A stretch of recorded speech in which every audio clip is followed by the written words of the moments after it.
இன்னைக்கு weight loss ஜர்னியோட day 4 but அன்எக்ஸ்பெக்டடா சீட் டேவ் ஆயிடுச்சு. இன்னைக்கு என் கசின் பிரதரோட என்கேஜ்மெண்ட். ஸோ அதுக்காக காலையிலேயே கிளம்பி போயிருந்தோம். மார்னிங் பிரேக்ஃபாஸ்ட் ஒரு இட்லி ஒரு வடையோட டீசெண்டா தான் ஸ்டார்ட் ஆச்சு. ஆனா போக போக தான் ஃபங்க்ஷன்ல இருக்க காஃபி, மத்தியானம் லஞ்ச் வெரைட்டிஸ் அப்படி இப்படின்னு சீட் டேவ் ஆயிடுச்சு. நிறைய வெரைட்டி இருந்தது. ஸோ எல்லாத்துலயும் கொஞ்சம் கொஞ்சம் கொஞ்சம் எடுத்து சாப்பிட்டாச்சு. அதனால இன்னைக்கு சரியா டயட் பண்ணவே முடியல. ஒரு 2 இயர்ஸ் ஆயிடுச்சு இந்த மாதிரி ட்ரெஸ் பண்ணி ஃபங்க்ஷனுக்குலாம் போய். ஏன்னா துபாய்ல இருந்த வரைக்கும் நான் அந்த மாதிரி ஃபங்க்ஷன் எதுவுமே அட்டென்ட் பண்ணல. ஸோ மறுபடியும் இங்க வந்ததுலேருந்து எல்லா ஃபங்க்ஷனும் அட்டென்ட் பண்ண ஆரம்பிச்சுட்டேன். அதுவும் இதுதான் ஃபர்ஸ்ட்டு. இன்னைக்கு லஞ்ச் வெரைட்டில நிறைய வெஜிடபிள்ஸ் இருந்துச்சு. ஸோ வெஜிடபிள்ஸ்லாம் நிறைய எடுத்துக்கிட்டு ரைஸை கம்மி பண்ணலான்னு பார்த்தேன்.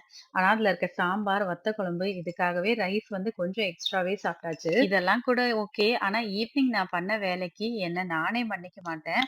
இதெல்லாம் ஃபுல் மீல்ஸ் வேற சாப்பிட்டுட்டு இன்னைக்கு சண்டே நான்வெஜ் இல்லாம எப்படி அப்படின்னு சொல்லி கடையில பிரியாணி வாங்கி ஆளுக்கு வீட்ல ஷேர் பண்ணி சாப்பிட்டுட்டோம்.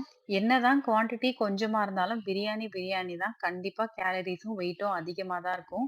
நாளைக்கு என்ன வெயிட்ன்னு சொல்லி அதுல போட்டு பார்த்தா தான் தெரியும்.